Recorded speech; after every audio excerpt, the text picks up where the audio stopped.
अति पुण्य उदय मम आया, प्रभु तुमरा दर्शन पाया। अब तक तुमको भी न जाने, दुख पाए निज गुण हानि। पाए आनंदे दुख अब तक जगत को निज जान कर। सर्वज्ञ भाषित जगत हित कर, धर्म नहीं पहचान कर।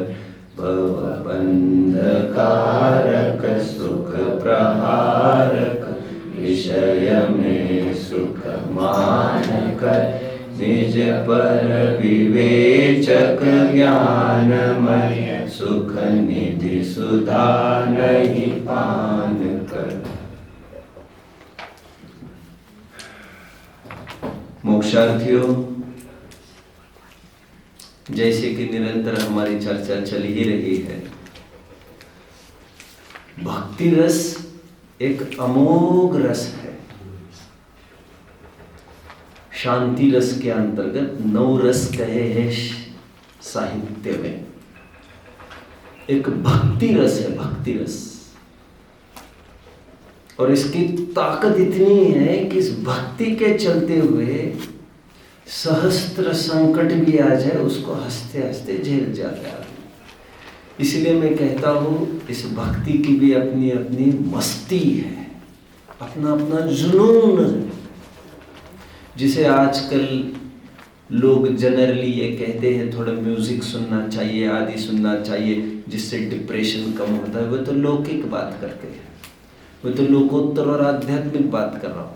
देव शास्त्र गुरु के स्मरण में एक अमोघ शांति होती है। कल्याण मंदिर स्तोत्र में तो यहां तक लिख दिया, हे भगवान, जिस प्रकार किलोमीटरों दूर से भी यदि मोर टंकार दे दे, मोर टंकार दे दे 2-5 किलोमीटरों से भी, उसकी आवाज इतनी ओजस्वी होती है कि उसी जंगल में जो सांप चंदन के ट्रंक से, चंदन के तने से, चंदन के पेड़ के तने से लिपटे रहते हैं। कभी यदि चंदन के आपने जंगल देखे होंगे तो उसमें सांप लिपटे मिलेंगे। और जब 2-5 किलोमीटरों से टंकार आ जाए, वे अपनी पकड़ एकदम ढीली करके आप ये पाएंगे ऊपर से फटाफट गिर रहे हैं। धाक समझ में आ रही है आपको? अपना वहीं से जमा रहा है धाक 5 किलोमीटर से। शेर की दहाड़ से 8 किलोमीटर दूर हाथी भी डरने लगते हैं, दहाड़ से केवल। हे प्रभु, हे भगवान, कल्याण मंदिर स्तोत्र का बहुत सुंदर छंद है। सद्यो दिवामय भुजंग, अभी मैं उस लाइन को नहीं जाना चाहता, उलझना चाहता उस तरफ। वहां पर यह बताया गया है कि ठीक उसी प्रकार भगवान जो आपका स्मरण करता है, क्षणार्ध में ही उसके टेंशन, डिप्रेशन, आकुलता है खत्म होती है, काफूर होती है। महावीर अष्टक स्तोत्र में एक मिलती जुलती लाइन थी बच्चों, जिसमें स्मृतमपि कहकर भवज्वाला शांते प्रभवति जलम वा स्मृतमपि। ध्यान रखना, मैं ये नहीं कह रहा हूं जब तक भगवान सामने है तभी तक की ये बात है। इतना छुई मुई नहीं है उसका असर। अब जहां पर भी बैठे रहेंगे आप स्मरण करेंगे और उसी समय में आप ये पाएंगे कोई संकट है ही नहीं जिसको हम संकट कह रहे हैं। मैं तो कह रहा हूं बच्चों, भक्ति का रस भी अपना एक, आप ग्रंथ नीचे रख सकते हैं, अब ये हाथ में लेने की गरज नहीं है किसी को। भक्ति का रस भी एक अपना गजब का रस है बच्चों। इसलिए आपने गौर किया होगा, जो श्रावकों के 6 आवश्यक कहे हैं उसमें एक प्रधान आवश्यक है। बोलिए बच्चों, पूजा।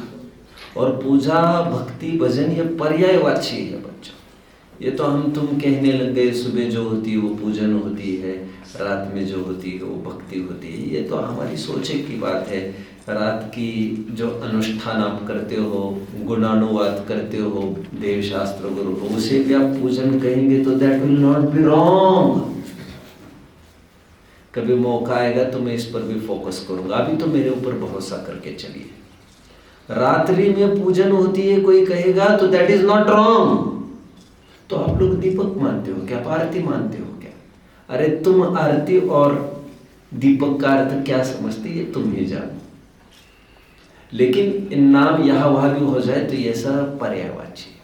श्रावकों के इच्छा आवश्यकों में एक आवश्यक है भक्ति, आवश्यक है। उसका श्रावक धर्म टिके रहने के लिए उसको भक्ति जरूरी है बच्चों। मैं भी 1-2 घंटे रोजाना इस भक्ति की मस्ती में डूबना पसंद करता हूं।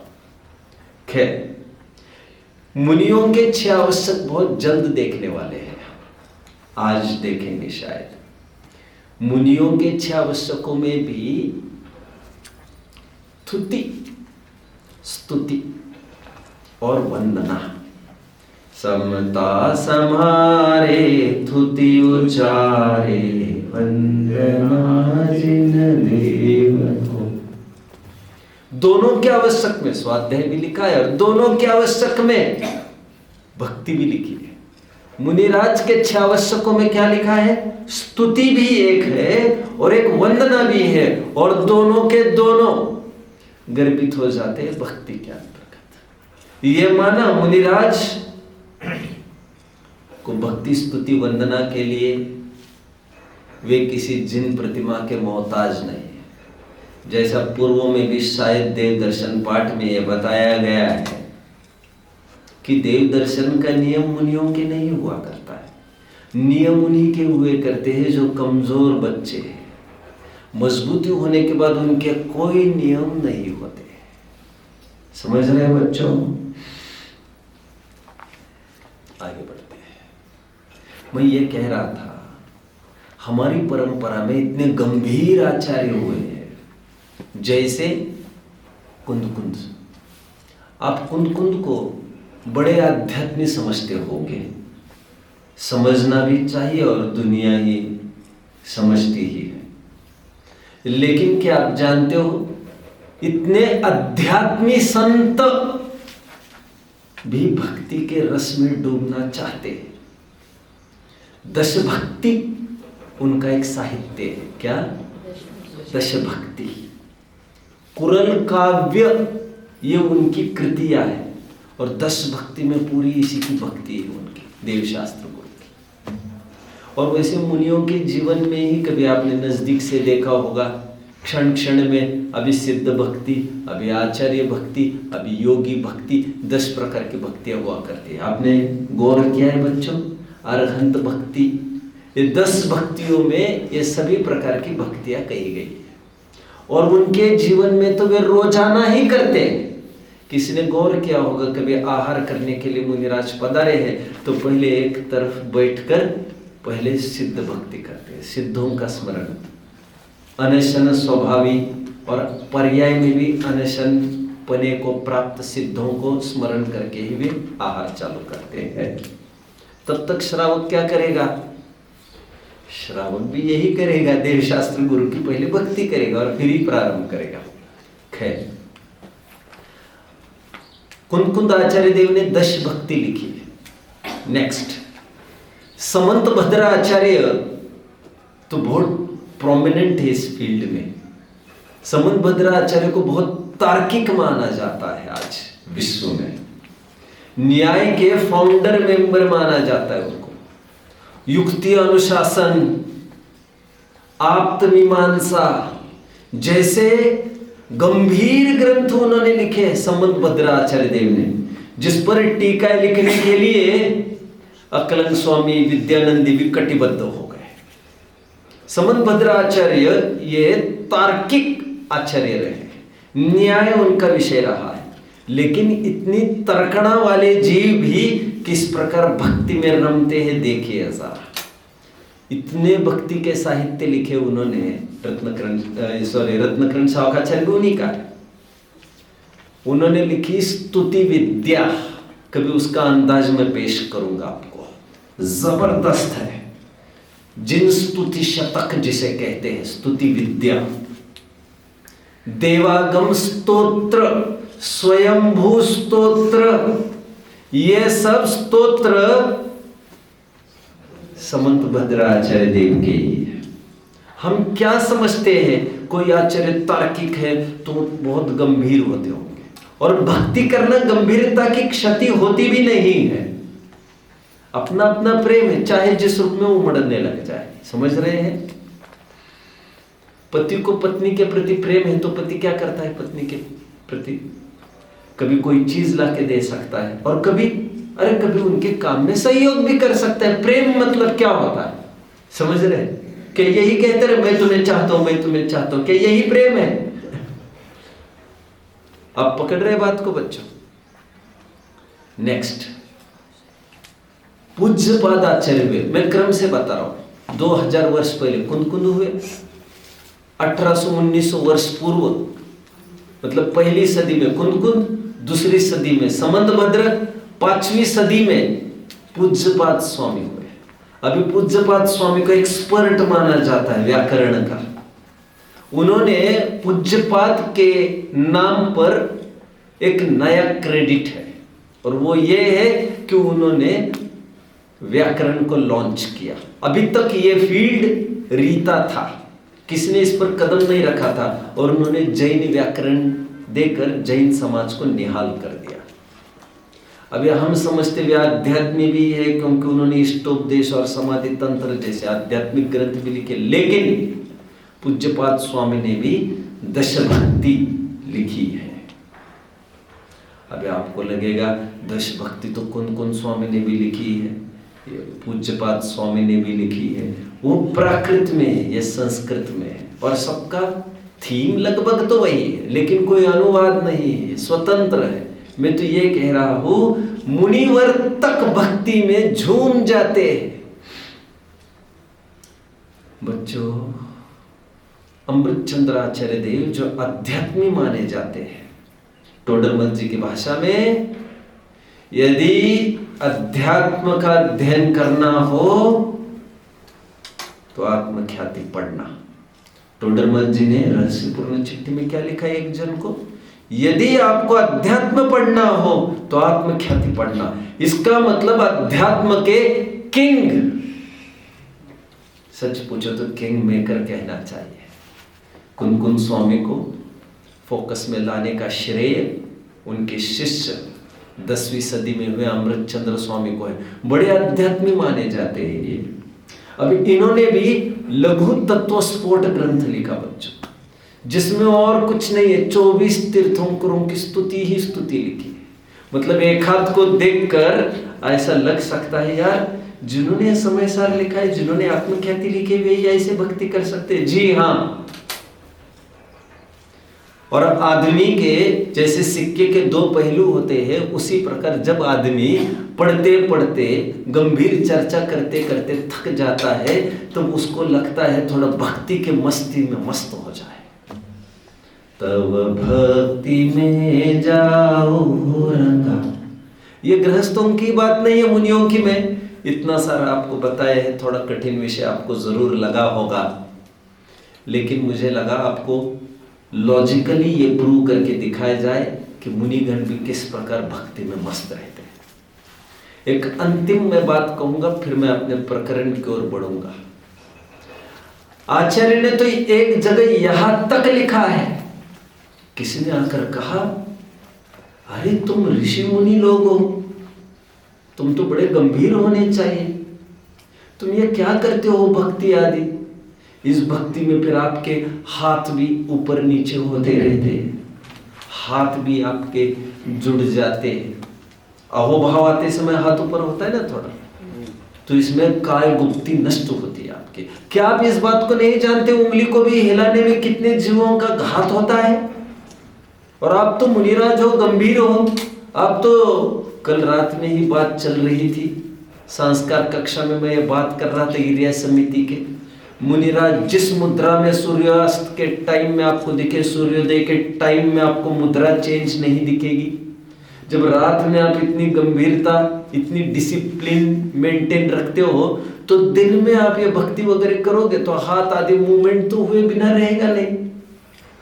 चारों दिशाओं में मुनिराज भी बच्चों, चारों दिशाओं में 3-3 आवर्त देकर, चारों दिशाओं में 3-3 आवर्त देकर, नीचे खड़े थे वे नीचे झुककर गवासन में ढोक देते चारों दिशाओं में। शिरोन्नति कहते हैं इसे। खैर, तो इससे में तो कायगुप्ती टूट रही है आपकी, और बोलते भी हो आप कुछ तो इसमें भी जीवों का घात होता है। वचन गुप्ती भी आपकी टूटती है। कायगुप्ती मतलब काय का निष्क्रिय रखना, वचन गुप्ती मतलब वचन का निष्क्रिय रखना, मतलब एक्टिविटी नहीं करना कुछ। और कहते हैं वचन और काय गुप्ती तो जाती ही है आपकी, लेकिन मनोगुप्ती पर भी प्रश्न चिन्ह मंडराने लगता है। क्योंकि कोरोना तुम शुद्धोपयोग, कोरोना आत्मध्यान क्यों करते हो ये? तो आचार्य देव ने क्या उत्तर दिया मालूम? काय गुप्ती टूटती है तो भले टूटने दो, वचन गुप्ती टूटती है तो भले ही टूटने दो, मनोगुप्ती टूटती है ऐसा तुम्हें लग रहा हो तो भले ही तुम्हें लगने दो, लेकिन हम भगवान की भक्ति करना नहीं छोड़ सकते। कैसा कथन कर दिया आचार्य ने। जबकि श्रद्धान्वी इन सबको है मानते, लेकिन प्रवृत्ति की तरफ से इतने छटपटाते हैं। आप समझ रहे हो बच्चों? आगे बढ़ते हैं। 2 छंदों को हम पूरा कर पाए हैं। पहले छंद में अज्ञान अवस्था की बात कही, भगवान के मिलने के पूर्व की दशा। जैसे मैं कल भी कह रहा था, बहुत मार्केटिंग करते ना लोग, साबुन लगाने के पहले कैसा था और हमारा साबुन लगाने के बाद कैसा हो गया। और उसमें कोई भैंस का उदाहरण नहीं देते हैं, ना कौवे का उदाहरण देते हैं, क्योंकि वे तो काली है तो काली रहनी, उनसे उनकी कहाँ ऐड होगी। पहले ऐसे थे, बाद में ऐसे। कितना निखर आया देखिए। भगवान का हमारे जीवन में, मैं व्यक्तिगत आपको कह रहा हूँ बच्चों, मैं व्यक्तिगत आपसे शेयर कर रहा हूँ। मुझे जिन शासन मिला तो मेरा पूरा जीवन इस कदर बदला कि मुझे स्वयं यकीन नहीं होता है। देखो बच्चों, मेरे स्कूली लाइफ में मैं थ्रोट रैंक होल्डर रहा। मैं इस कदर मेरी पढ़ाई होती थी कि पुस्तक में सामने वालों के हाथ में दे देता था, नोटबुक्स, टेक्स्ट बुक्स, और उसको कहता था कि आप देखते जाओ। और मैं फर्स्ट पेज से 200 के पेज तक मैं बोल के दिखा देता था सब। मैं कहता था अभी पुस्तक रख दीजिए, अभी दूसरा पेज ले लो, दूसरी बुक ले लो। ऐसे 200 बुक में उनको मुँह जबानी सुना देता था। बहुत बुद्धिमान था ऐसा नहीं, मेहनत ज़्यादा कर लेता था। मैं मेहनत पर बहुत आस्था रखता हूँ। मंद बुद्धि वालों के लिए और दूसरा कोई हथियार है भी नहीं। मेहनत एक अद्भुत चीज़ है बच्चों। आपकी बाकी की कमियों को पूर्ति करने का सामर्थ्य मेहनत में ही है। आप में बुद्धि नहीं होगी माना। खैर, मुझे याद आता है बच्चों, जब एनुअल फंक्शंस हुआ करते थे हमारे एकेडमिक, एक होता है ना साल में एक एनुअल फंक्शन होता है, जानते ना, जिसमें गैदरिंग होता है, कार्यक्रम होते हैं, और उस दिन लगभग संभवतः उस दिन साल भर के जो अच्छे परफॉर्मेंसेस हैं उनकी गिफ्ट्स दिए जाते हैं, बख्शिश वितरण होगा, प्राइज डिस्ट्रीब्यूशन होता है ऐसा। Very good. मुझे याद आता है कि जैसे नाम पुकारा जाता था कि 7th स्टैंडर्ड में फर्स्ट रैंक कर रहे हैं, तो पब्लिक नाम बोल जाती थी मेरा। 7th में भी, 8th में भी, 9th में भी, 6th में भी, 5th में भी। इतनी प्रसिद्धि मेरी स्कूल में और स्कूल के पेरेंट्स में वैसे ही हो गई थी। अब सबको ये लगा कि मैं इंजीनियरिंग करने आ गया 12th के बाद। तो इंजीनियरिंग करने के बाद व्हाट नेक्स्ट? मेरे 70% बैचमेट्स यूएस में है, बड़े बड़े जॉब्स करते हैं, ऐसा उनका कहना है। उनको बड़े की परिभाषा अभी पता कहाँ है। गुलामी कर रहे हैं और कह रहे हैं मालिक बने हैं। ठीक है, उनकी अपनी धारणा है ये सब। तो सबको ये आकुलता हुई कि वेयर इज दिस सचिन, ये लड़का कहाँ है आज। सबको लगता है क्यूरियोसिटी की कहाँ गया ये थ्रोट टॉपर रहा। और सबको इतना ताज्जुब होता है कि क्या कोई जॉब नहीं, कोई बिजनेस नहीं, कोई इंडस्ट्रियलिस्ट नहीं, कुछ नहीं, तो क्या करती इस फील्ड में। अभी लगभग धर्म की रुचि लगने के 1 साल बाद की मैं बात करता हूँ। 1 साल बाद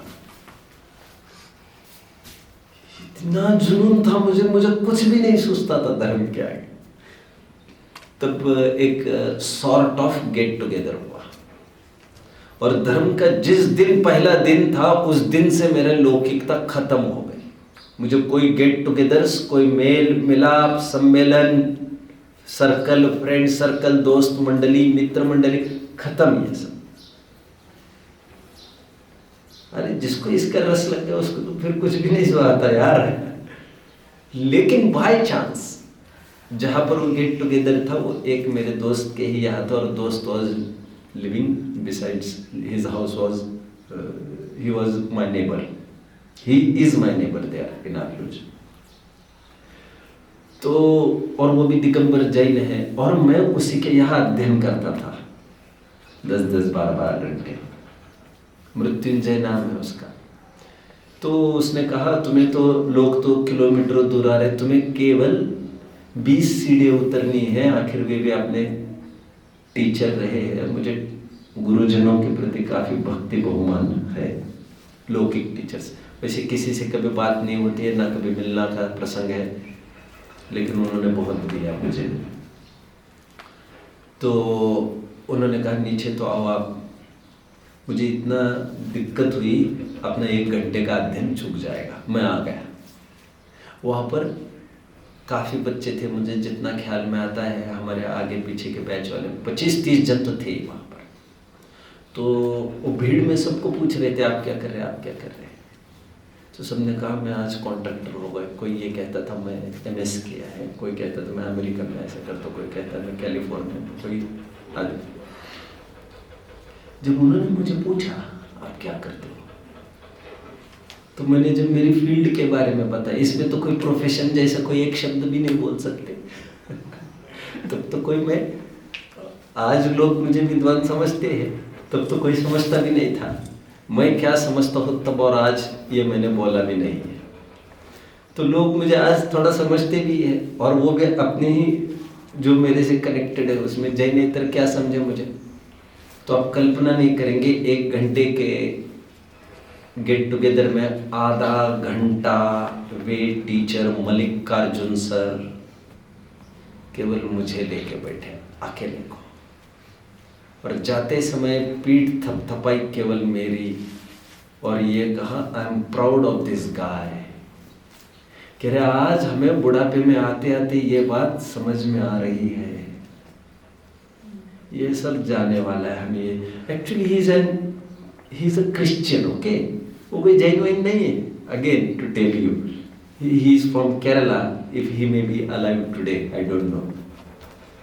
तो उसने मेरी पीठ ठोकते हुए ये सबके सामने कहा I am proud of this guy. आज भी याद आता है मुझे। और उन्होंने आधा घंटा और क्या करते हो इसमें, क्या कर से टाइम, मैं भी आजकल यही कर रहा हूँ। बाकी जनों को तो घास भी नहीं डाली उन्होंने। खैर मैं इतना क्यों कह रहा हूँ बच्चों, अब जिसको इसका मस्ती चढ़ गई भक्ति की, उसको और कुछ नहीं चाहिए। मैं स्वयं कल्पना नहीं, लोग कहते हैं एकदम इस मार्ग में आ गए, ऐसा क्या हो गया, एकदम इस मार्ग में, एकदम ट्विस्ट, पैसे कमाने की फील्ड को छोड़कर इतना बड़ा टॉपर इस फील्ड में, आध्यात्मिक फील्ड में। धर्म के पहले और धर्म के बाद ये दो सीन्स दिखाए जाए। समझ रहे हैं? तो मैं यकीन नहीं कर रहा हूं तो दुनिया कहां से यकीन करेगी? लेकिन धर्म ऐसी चीज है, और जिस पे ये खुमारी चढ़ गई फिर दुनिया की कोई ताकत उसको नहीं रोक सकती परिवर्तन से। और धर्म के अलावा और किसी में ये ताकत है भी नहीं, ये भी आपको पता होना चाहिए। ये दो स्टैंजाज हमने देख लिए बच्चों सुबह। पहले स्टैंजा में हमने देखा भगवान मिलने के पहले, जैन दर्शन मिलने के पहले। दूसरे स्टैंजा में देखा बाद में लगभग मैं गुणस्थानों में कहूँ, पहला जो स्टैंजा था वो मिथ्यात्व गुणस्थान था, दूसरा स्टैंजा है वो सम्यक्त्व गुणस्थान है। मैं अच्छी भाषा में कहूँ, पहला स्टैंजा पहला गुणस्थान है और दूसरा स्टैंजा चौथा गुणस्थान है। बहुत अच्छी भाषा में मैंने बोल दिया, क्योंकि धर्म करते हुए भी घर में ही है। अविरति सम्यक्त्व कहो या देश विरति सम्यक्त्व कहो, लेकिन मुनि तो नहीं हुआ है अभी तीसरे स्टैंजा में। स्टैंजा समझते हो ना आप लोग? स्टैंजा कहते हैं इसे बच्चों। जो गद्य खंड होते हैं उसे पैराग्राफ कहते हैं, और पद्य होता है उसे कहते हैं स्टैंजा, छंद। तो तीसरे छंद में यहाँ पर क्या कहना चाहते हैं हम देखेंगे आज, और आगे की बात करके अभी मुनि होने की भावना यहाँ पर भाई जाएंगे। घर पे कब तक रहेंगे? कब समता उर्मे लाकर द्वादशण प्रेक्षा भाकर, ममतामय भूत भगाकर, मुनि व्रत धारु वन जाकर। अभी भावना हो रही है उसको। वह श्रावक नहीं जिसे मुनि होने की भावना होती नहीं। वह मुनि नहीं जिसे भगवान होने की भावना होती नहीं। समझ रहे हैं बच्चों? वह जैनी नहीं जिसे सम्यक दर्शन लेने की भावना होती नहीं। वह सम्यक्त्वी नहीं जिसे मुनि होने की भावना नहीं। वह मुनि नहीं जिसे भगवान होने की भावना नहीं। और वह भगवान नहीं जिसे भगवान होने की भावना हो। उनको कोई भावना ही नहीं है। आप समझ रहे मेरी बात को? लोक के जितने ईश्वर है उनको भगवान होने की भावना है। भगवान होने की भावना मतलब मैं तुम्हारा कुछ कर लूं, सुधार बिगाड़ कुछ कर लूं। और हमारे भगवान को भगवान होने की कोई भावना ही नहीं है, उनकी कोई भावनाएं ही नहीं रही। ठीक है बच्चों, क्या भावना भाई है यहाँ पर भक्त ने? कब समता और मेला कर। प्रश्न का उत्तर देंगे जो पूछ रहा। उर मतलब क्या? कल के मेरे सेटेड भाषा में बोलने, भले 3-4 लाइन आप बोल पाओ।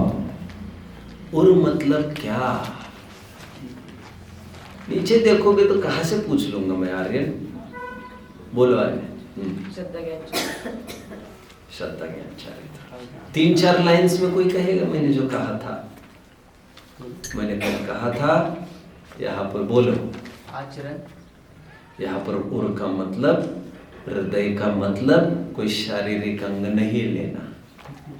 हम भी आत्मा और आप भी आत्मा। समझ रहे हैं बच्चों? तो भक्ति कैसे कर लेंगे? कर लो भक्ति आप। हम भी आत्मा और आप भी आत्मा। कर लो प्रक्षाल, कर लो पूजन, कर लो स्वाध्याय। कैसे करेंगे?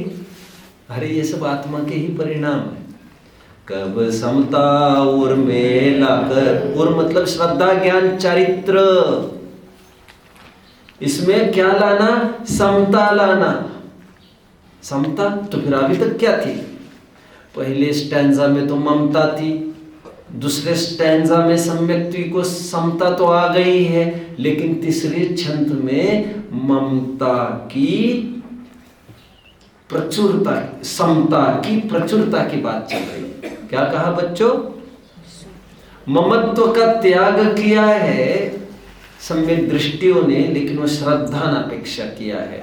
प्रवृत्ति अपेक्षा उनके ममत्व का त्याग नहीं है। और मुनिराज के तो श्रद्धा में तो ममत्व का त्याग है ही, प्रवृत्ति में भी ममत्व का त्याग है। ये मेरे जो वर्डिंग्स अभी बोल रहा हूं, ये टोडरमल जी के वर्डिंग्स है। श्वेतांबर मत का खंडन पढ़ लेना चाहिए, जहां पर उपकरण की चर्चा आई है। आगे बढ़ता हूं। कब समता और में लाकर, समता मतलब सम्यक दर्शन ज्ञान चारित्र की प्राप्ति कब हो मेरे में। सम्यक दर्शन ज्ञान चारित्र मतलब चौथे गुण स्थान में तो है ही, लेकिन प्रचुरता। इसलिए समण, समता और समण, श्रवण से ही समता शब्द बना है। इसलिए श्रवण को ही साम्य भाव वाला कहा जाता है, प्रचुरता की अपेक्षा। द्वादशानुप्रेक्षा भाकर, मैं कब 12 भावनाओं का पाठ करने लग जाऊंगा। अभी आपके सामने होना जरूरी है तत्वार सूत्र का 9वां अध्याय। कुछ टर्म्स हम देखते जाएंगे बच्चों। 9वां अध्याय, उस 9वें अध्याय में शायद सूत्र 9वां होगा, मुझे बता देना तो मैं देखकर आपको फिर और कंफर्म करके बता दूंगा। 12 भावनाओं की बात है, और मुनि होने के लिए गृहस्थों को निरंतर क्या करना चाहिए, इसका उपाय बताया आचार्य ने, और वो बताए निरंतर 12 भावनाओं का चिंतन करना। जो गृहस्थ मुनि होने की भावना रखते हैं वे 12 भावनाओं का निरंतर चिंतन करें। द्वादश अनुप्रेक्षा मतलब 12 भावनाएं, अनित्य, अशरण, संसार, एकत्व, अन्यत्व, शुचित्व, आश्रव, संवर, निर्जरा, धर्म, बोधि दुर्लभ, लोक क्रम समझ लेना, उससे कोई फर्क नहीं पड़ता। आपके सामने है बच्चों, है 12 भावना देख रहे हैं आप, 12 के 12 नाम मिल रहे हैं आपको। मैं सरसरी नजर से आपको बता दूं। अनित्य भावना अर्थात ऐसा भाना कि ये विश्व अर्थात बीवी बच्चे, मकान दुकान, अनुकूलताएं, ये तामझाम, ये नौकर चाकर या आदर सम्मान, ये सब अनित्य है, सब चला जाएगा, मैं तो नित्य रहूंगा। अशरण भावना में समझना, ये डॉक्टर, ये पैसा, ये इंश्योरेंस पॉलिसी, जमीन जायदाद, गोल्ड आदि, ये सब दोस्त मंडली, ये सब अशरण है।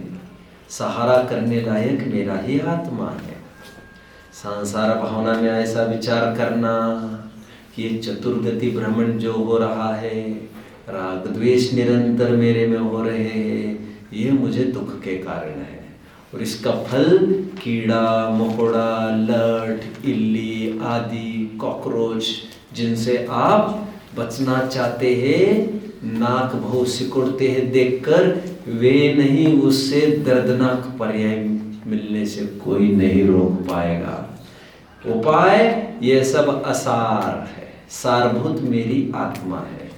मेरी आत्मा, मैं अकेला, मेरा यहाँ पर कोई नहीं है, एकत्व।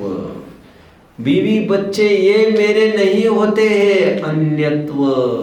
शरीर जिसको मैं अपना मानता हूँ, रुधिर राद मल थैली, वो ये मलमूत्र की थैली है, इसको क्या चमकाने में लगे हैं हम, समझ रहे बच्चों।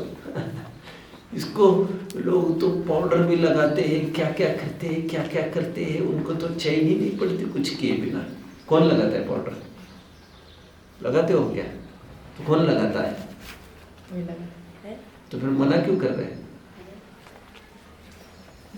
यहाँ पर इतना पैसा खर्च मत करो, यहाँ पर सब आपका केयर करके ये सब स्पॉन्सर किया जा रहा, आप ऐसा खर्चा करेंगे कैसे चलेगा? ठीक है, वो सुगंध पैदा करो जो स्थायी होगी, महक जाएगा 3 लोक, आपकी प्रसिद्धि से। ठीक है, ये तो सब बिकाऊ है, और जो बिकाऊ होता है वो टिकाऊ नहीं हुआ करता। फैशन के दौर में गारंटी की कल्पना नहीं करना चाहिए, करते ना ऐड लोग। ठीक, कहाँ पर खड़ा हो बच्चों? अशुचि। आश्रव राग द्वेष दुख रूप है, आश्रव भावना वितराग भाव सुख रूप है, संवर निर्जरा भावना यही मुझे कार्यकारी है धर्म भावना। और अनंत भवन में इसी की प्राप्ति नहीं की, और सब गोरख धंधे करता रहा, सब गोरख धंधे किए हैं मैंने, सबको रिझाने की कोशिश की, इनको खुश करूं न उनको खुश करूं। ये दुर्लभ है धर्म करना, बोधि दुर्लभ भावना। और ये नहीं करूंगा तो फुटबॉल की भांति कभी इस यहाँ, कभी उस गली में, कभी इस गली में, कभी उस नाली में, इस लोक में परिभ्रमण करता रहूंगा। ये बार भावना है। द्वादशानुप्रेक्षा भाक, ऐसा मैं निरंतर चिंतन करता रहूं, ऐसा भक्त सोच रहा है। कब समता और में लाकर द्वादशानुप्रेक्षा भाकर, अनुप्रेक्षा अनुसरण करते हुए, अनुरूप अकॉर्डिंग, प्रेक्षा प्रइक्षा प्रकृष्ट रूप से देखना, सोचना, विचार करना, चिंतन करना। ममता में भूत भगाकर मुनि व्रत धारू वन जाकर। कौन सा भूत बच्चों? ममता में भूत। ममता मतलब अटैचमेंट, वननेस, माइनेस, ये मेरा, ये मैं, ऐसा ममता का भूत भगा कर। मैं नहीं रहूंगा तो कैसे होगा, मम्मी पापा नहीं होंगे तो कैसे होगा, ये सब आगे। मुनि व्रत धारू वन जाकर, अभी मैं बहुत नहीं खोल रहा हूं, ममता को भूत कहा जा रहा है। भूत क्यों कहा जा रहा है? अब भूत की विशेषता कोई बताएगा? भूत को जो भाव देता है, भूत उसे परेशान करता है, सीधी बात है। जो घास नहीं डालता भूत को, फिर वो भूत उसको परेशान नहीं करते, ये नियम है। अब भूत के बहुत आगे आगे करोगे तो फिर वो आपको बहुत परेशान करेगा। ममता एक भूत है, एक थोड़ी सी ममता करोगे तो आपको बार बार ममता करनी पड़ेगी, समझ रहे हैं? और सुननी तो वैसे ही गालियां पड़ेगी आपको। और आप थोड़े डिटैच हो जाओगे, विरक्त हो जाओगे, तो आपको उन्हीं लोगों से सम्मान मिलेगा जो आज तक आपकी उपेक्षा करते थे। समझ रहे हैं? कितने जन फॉलो कर रहे हैं मुझे? ठीक है, अभी इतना काफी है। समझ में नहीं आ रहा हो तो समझाऊंगा। मुनि व्रत धारू वन जाकर, कितनी बढ़िया बात लिख रहे। मुनि व्रत कहाँ होता है बच्चों? वन जाकर। और आजकल बहुत आक्षेप करते लोग सोचते मुनियों को क्या नगर में नहीं रह सकते क्या? धर्मशाला में रुके, नेमिनाथ मंदिर के धर्मशाला में रुके हैं। अरे भैया क्या मजाक कर रहे तुम? उनको कोई बांध सकता है क्या? उनको कोई रोक सकता है क्या? एक नाली को तो रोका जा सकता है बच्चों। क्या कहा? उदाहरण मेरा काम चला हुआ है, मेरे यही उदाहरण आए तो मैं यही ले रहा हूं। मुझे किसी के बारे में कुछ नहीं कहना है। वे भी भूले हुए जीव है, वे भी कभी सुधर जाएंगे आगे। नाली को रोका जा सकता है बच्चों? हाँ, चौकअप होती है ना नालियां। समुद्र को रोका जा सकता है क्या? समुद्र चौकअप होता है क्या कभी कि नहीं? कभी ब्लॉकेज वॉकेज कभी नहीं। नालियों में हो सकता है क्या? रोजाना ही हो रहा है। कूड़ा करकट दुनिया भर की गंदगी वहीं पर पड़ी है, तो रोजाना चौकअप होना है, उसको तो निकालना पड़ता है। रोका नहीं जा सकता समुद्र को, मुझे इतना कहना है। समझ रहे हैं? और तुम क्या कह रहे हो? मुनिराज रुके, और जो रुक गया रुकना, बोलो, रुकना मौत की निशानी, चलना जीवन की निशानी। समझ रहे हैं बच्चों? क्या आगे का गीत गा रहा है क्या अरहंत? सर पे टोपी दिख रही है। ठीक है, आगे। मुनिव्रत धारू वन जाकर, मुझे शब्द बहुत भाया बच्चों। लोग जबरन आग्रह करते हैं, नगर में नहीं हो सकते, ये नहीं हो सकते क्या, घर में नहीं रुक सकते क्या, हमारे यहां नहीं रुक सकते क्या। अरे बाबा, समंत भद्रा आचार्य ने 11वीं प्रतिमा का स्वरूप लिखते समय साफ लिखा, मुनिवन मित्वा गुरुप कंठे। क्षुल्लक आज तक जो 11वीं प्रतिमा वाला था वो वन जंगल जाता है मुनि के पास दीक्षा लेने के लिए, साफ उल्लेख है। संत साधु वन के विचरो, वह घड़ी कब आएगी। माहौल पूरा बदलना है उनको। फिर यही रहते तो फिर क्या फायदा है, समझ रहे? फिर तो घर में ही रहो आप, उसमें क्या है। नहीं, घर में कैसे रहेंगे, उनसे मोह हो जाएगा। ठीक उसी प्रकार समाज के प्रति भी मोह हो जाएगा, थोड़ा कम होगा लेकिन होगा। तो कम क्या क्या क्या, घर वालों जैसा ही व्यवहार चालू हो जाएगा, वहां पर भी कम कहाँ होगा। क्या भावना बहा रहा है श्रावक कि मैं अभी मुनि होता हूं, कहा जाकर, वन जाकर। धर कर दिगंबर रूप कवट, 20 गुण पालन करूं। दिगंबर रूप में कब धारण करूंगा? क्या है वो बच्चों?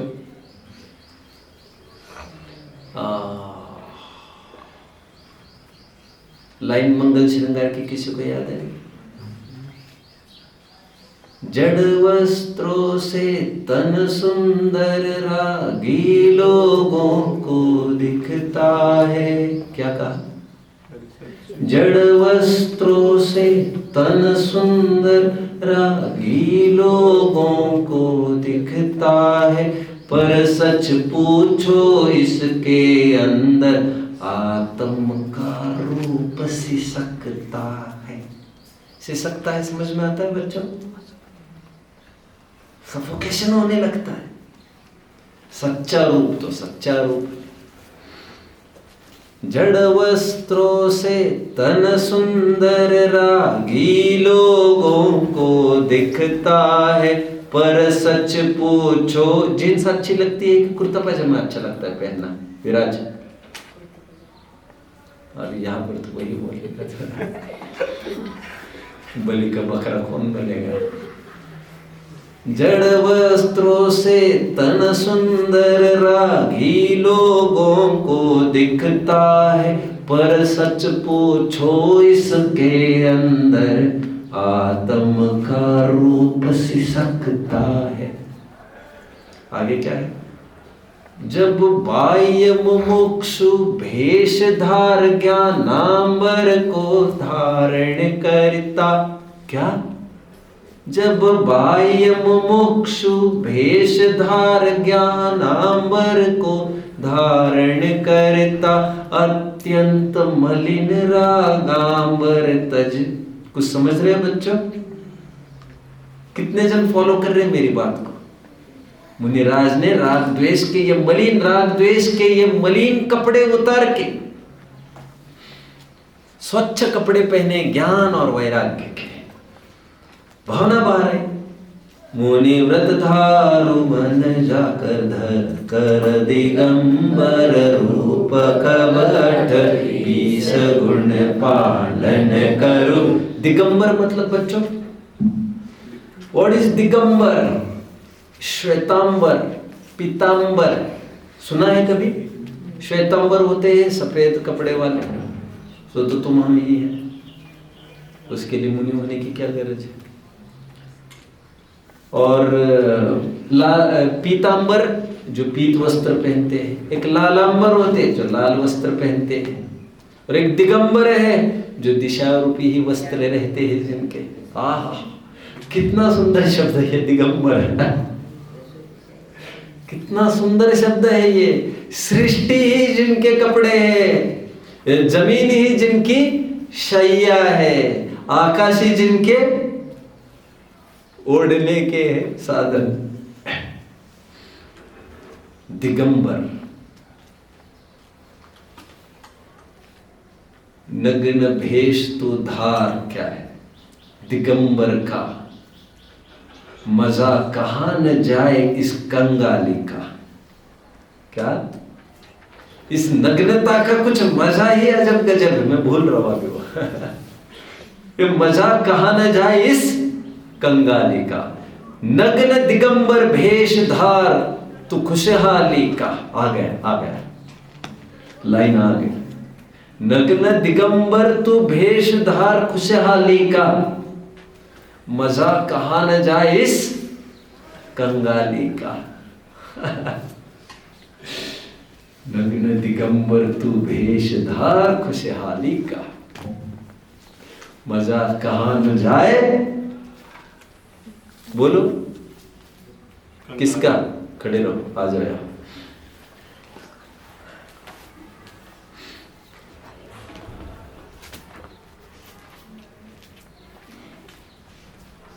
मजा कहां न जाए इस, कुछ नहीं, खड़े रहो। और ऐसा नहीं चलेगा।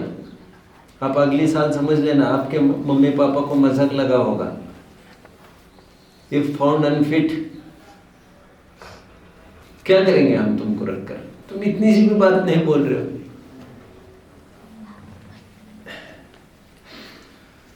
ठीक है,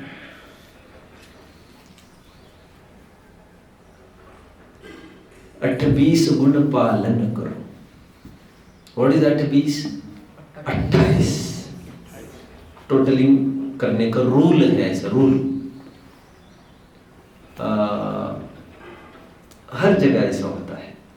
ठीक है, एक श्वास में 8-10 मतलब 18 टोटल करना उसका। लोग में भी मजाक करते हैं ना, 5-6 लाना, अच्छा 11 लाने हैं क्या? मजाक नहीं करते क्या? नहीं सुना? 2-3 नींबू लेके आना तो ठीक है, 5 लाना ना मतलब, तो लोग उसमें मजाक समझते हैं।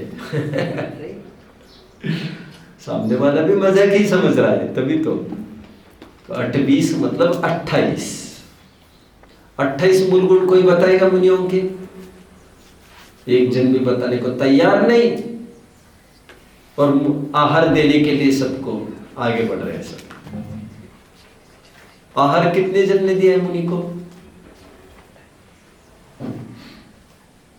पहली भीड़ है हमारी।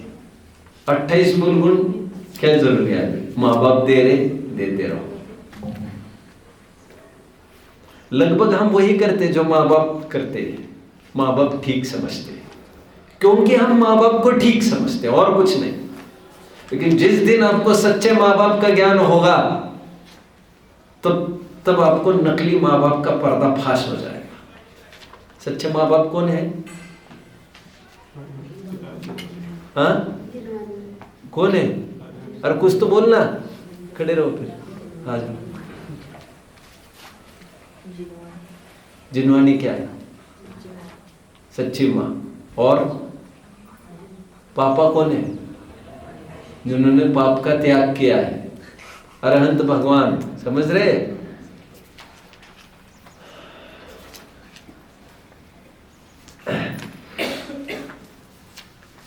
हमारे सच्चे माँ बाप का परिचय होने पर नकली माँ बाप का पर्दा फाश होता है। नकली माँ बाप मैं पूछना नहीं चाहता आपको, तो बहुत खराब हालत हो गया। आपके घर वाले कहेंगे आप क्या सिखा रहे हो बच्चों को।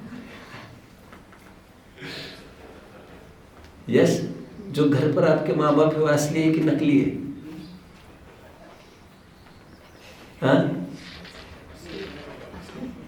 असली है। तो फिर ये कौन है जो मंदिर में? उससे भी बड़े असली माँ बाप। मतलब तुम नकली नहीं कहना चाहते हो माँ बाप को? घर पे बैठे वालों को नकली नहीं कहना, इसलिए 2 शब्द तैयार किए, असली और ज्यादा असली। बड़े असली।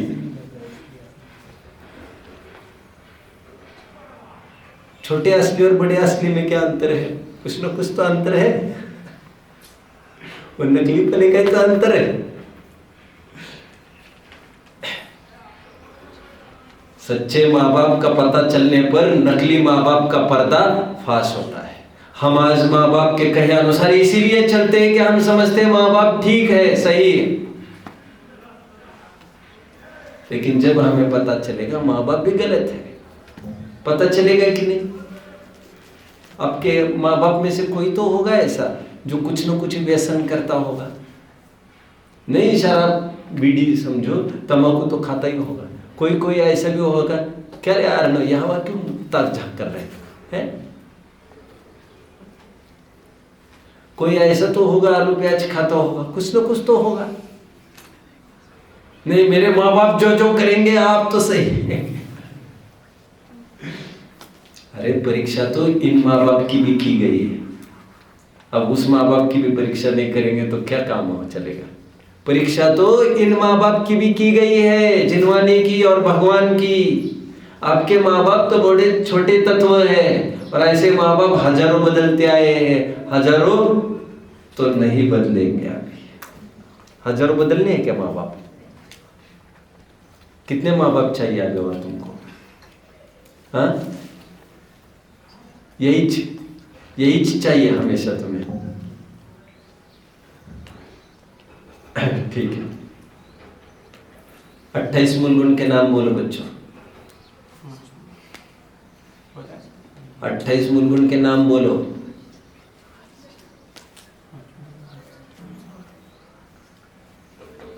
फिगर ध्यान में रखना, 5 5 5 6 6 7 5 5 5 6 7।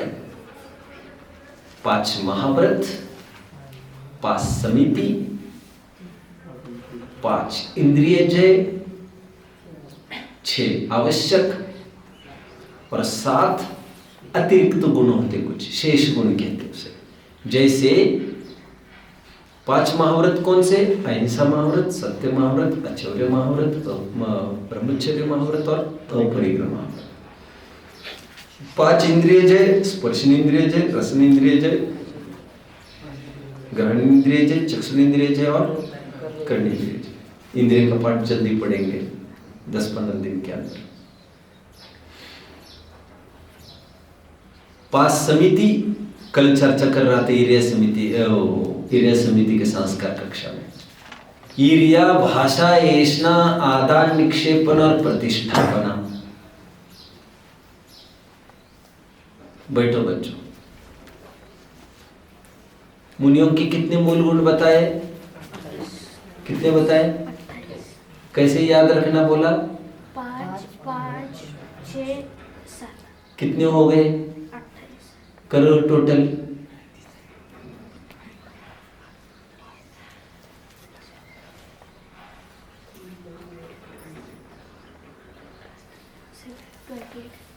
कितना बोले तुम? फिर से बोलो फिगर, क्या बोले? 5 5 5 6 और 7। अभी बदल गए कि नहीं? 5 5 6 7। 5 समितियों के नाम है। इसमें कुछ समझना हो तो बता देना बच्चों। 6 आवश्यक। समता, देखो फिर समता मुनियों के लिए ही बताई। समता मतलब सामायिक, स्तुति, वंदना, स्वाध्याय, कायोत्सर्ग, वंदना। ठीक है? नहीं, समता समर्थित विचार वंदना जयंती। Okay okay. करे प्रतिक्रमण सॉरी। 6 आवश्यक हो गए। ये 28 मूल गुण हो गए। 28 मूल गुण सबको पता होने चाहिए, कहने की जरूरत नहीं है। जो जो भाग में पढ़ाया जाता है वे सब पद्य आपको मुंह ज़बानी कंठस्थ होने चाहिए। आपकी यूनिट टेस्ट होते ही 2-3 दिन में वो समझ लेंगे, पंडित जी बता देंगे आपको, डेट तय कर लेंगे बाल बोध 2 की। और पहले अटेम्प्ट में छूटे तो ही छूटे, नहीं तो फिर बहुत परेशान हो जाएंगे आप। इस बार ज़्यादा परेशान नहीं हुए, 25 दफे भी दिलाऊंगा मैं आपको एग्जाम। आप समझ लीजिए इस बात को, फिर आपका टाइम भी बिगड़ेगा, सब बिगड़ेगा।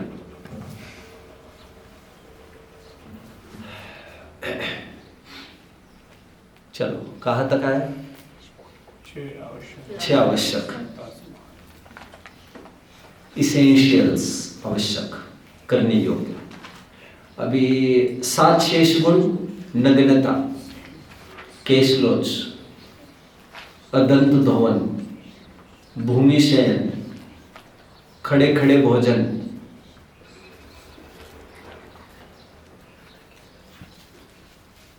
स्नान कहा नहीं। ले लो इसको भी, हो गए क्या साथ में? दिन में एक बार भोजन करना। चलिए, ये 7 शेष गुण होते हैं बच्चों। ये इस प्रकार 28 मूल गुण हो गए। ये तो आपको पता होने ही होने चाहिए। तो आपको ये तो पता चलेगा कि मैं आहार दे रहा हूं तो योग्य जनों को दे रहा हूं कि नहीं। ठीक है। दान में भी सत्पात्र दान देने की बात है। क्या कहा बच्चों? सत्पात्र दान। अपात्रों को दान नहीं दिया जाता है, सत्पात्र होने चाहिए। कुपात्रों को दान नहीं दिया जाता, सत्पात्र होने चाहिए। ठीक है।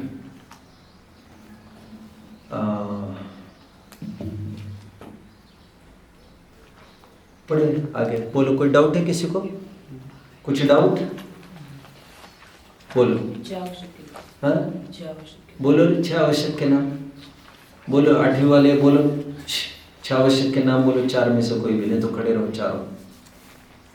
देख कर बोले तो चलेगा, देख कर बोले तो भी चलेगा। ये लिखा तो हो। बोलो। पहला हिंसा। हिंसा? अरे 6 आवश्यक।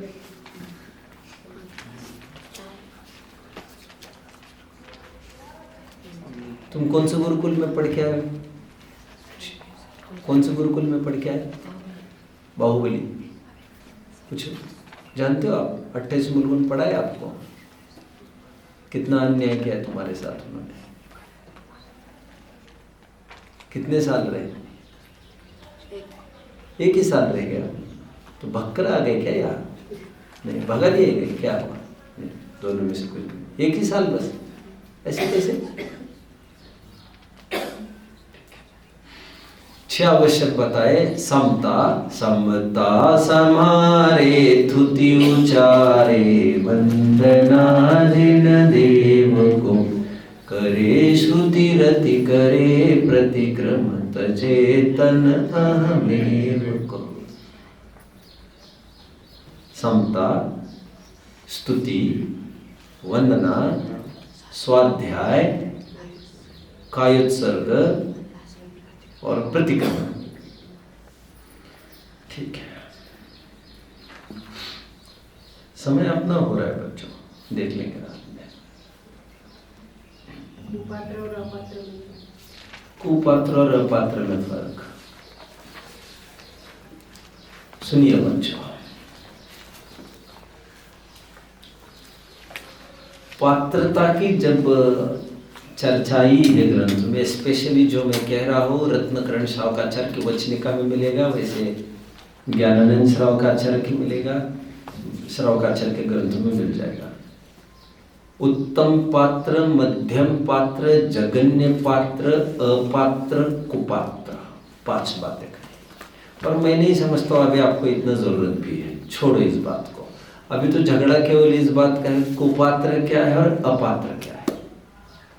अपात्र वे है जो देना ही नहीं चाहिए, और कुपात्र वे है जो खराब जनों को दिया। अभी आपको कैसे बताया जाए? ग्रंथों में ऐसा उल्लेख है, देना तो उनको भी नहीं चाहिए। फिर तो आपको ये लगेगा, बिल्कुल सही लग रहा है आपको। लेकिन जो भ्रष्ट मुनि है उनको किसी ने कुछ दे दे तो कुपात्र दान के अंतर्गत चला जाता है, और उसका फल कुभोग भूमि बताया गया। बहुत अच्छा नहीं फल बताया है। कुपात्र दान मतलब देने की तो बात है, अपात्र दान मतलब देने की बात ही नहीं है। दान तो है ही नहीं वहां पर। अपात्र मतलब देना ही नहीं। अपात्र दान कोई शब्द ही नहीं है, वेरी सॉरी, क्योंकि दान में तो देना आता है। अपात्र मतलब देने लायक नहीं, कुपात्र मतलब एकदम खराब है वो। तो आपको यही तो लग रहा होगा जब इतना खराब है तो उसको क्यों कोई देना। बात बिल्कुल सही है आपकी, वो भी देने लायक नहीं है, लेकिन फिर भी किसी परिस्थिति वशत किसी ने दे दिया, बस। समझ रहे हैं?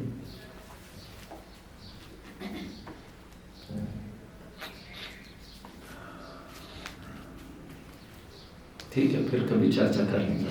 चलिए, ओम।